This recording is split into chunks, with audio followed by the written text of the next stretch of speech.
tous chers mortels, c'est Dragmar, on se retrouve avec un nouvel avis manga sur Sans Complexe. Une petite série Josei tranche de vie romance qui a été fait par Ryo Ikumi, j'ai oublié de le noter sur mon plan sans que je suis fatigué. Une série de chez Akata en 3 tomes. Alors pour l'histoire nous suivons Tsubomi, une jeune fille bien potelée, qui vit sa vie de tous les jours et qui vient de finir le collège, si je peux dire. Alors je sais plus si c'est collège ou lycée, mais elle a fini des études supérieures.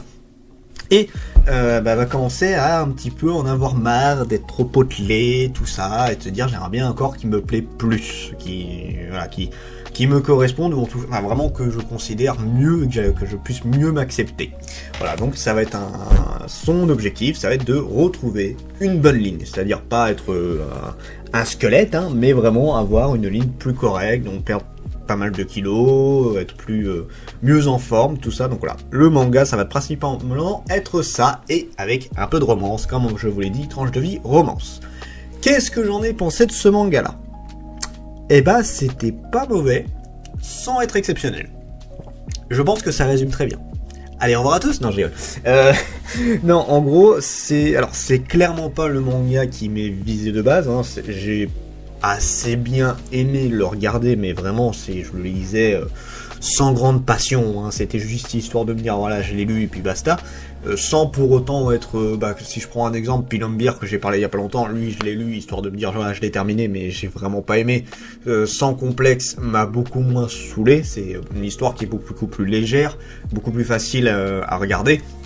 Mais c'est vrai qu'après, c'est pas moi que ça va viser principalement en soi, donc bon, j'étais pas à fond dedans, c'est pas mauvais, c'est pas exceptionnel, c'est pas transcendant, voilà, c'est vraiment l'histoire ultra basique d'une jeune fille qui veut perdre du poids. Après, c'est vrai que c'est un petit côté intéressant de voir comment elle fait. Bon, là, tu vois les trucs assez classiques, le sport, tous les trucs du genre. Et après, on a toute une petite romance, hein, je mets bien des guillemets parce que oui, la romance a quand même une importance dans cette histoire en 3 tomes, mais je la trouve assez anecdotique. Disons que c'est plus les conséquences de la romance qui vont être intéressantes, enfin les conséquences que vont apporter cette romance qui vont être intéressantes plutôt que la romance en tant que telle. La romance, elle est bof, quoi. Y a rien d'exceptionnel, y a rien de fou. Mais vraiment, là, ce qui se passe à côté est pas trop mal, et voilà, plus le côté voir comment elle arrive à accepter. Comment ça peut arriver aussi que des fois elle perd totalement courage parce que oui, c'est passé X, Y raison. Donc voilà, on a quelque chose d'assez basique. C'est clairement pas le manga que je vais relire, hein, ça c'est clair et net. Mais c'est pas un manga qui m'a déçu. Je savais plus ou moins à quoi m'attendre et je savais plus ou moins mon avis dessus sur la fin. Et ça a été plus ou moins ça.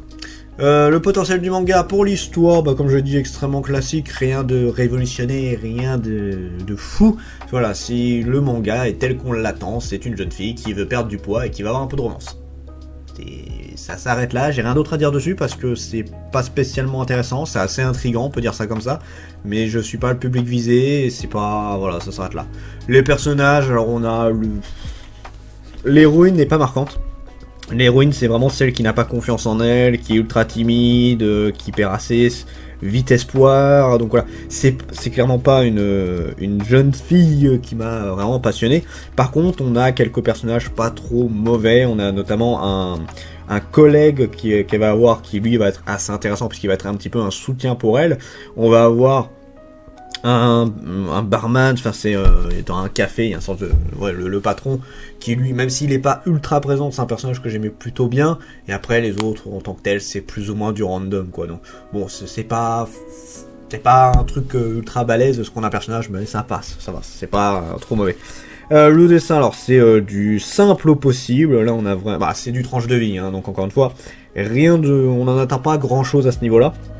Le dessin est fait un peu vieillot, je trouve, mais je sais pas de quand il date ce manga là d'ailleurs, mais voilà, ça fait un petit peu vieillot, et après on n'a pas énormément de dessins, on n'a rien de fifou.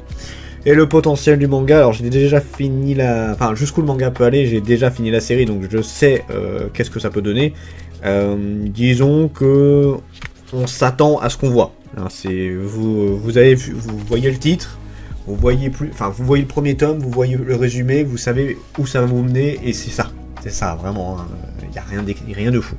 Donc voilà, je ne mets pas ce manga en éloge, hein, je pense que vous l'avez vu depuis tout à l'heure, hein, j'en parle avec, je vais pas dire dédain, mais vraiment en mode, voilà, j'en parle pour en parler, pour dire, voilà, je l'ai lu, je l'ai présenté, et au revoir, ça va dans la bibliothèque.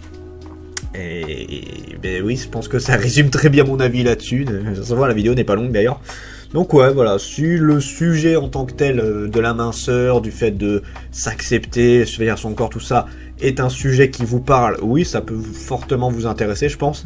Sinon, en tant que tel, c'est un manga qu'on peut clairement passer sans le regretter. Hein, voilà. Sur ce, c'était Dragmar, et je vous dis à la prochaine, chers mortels.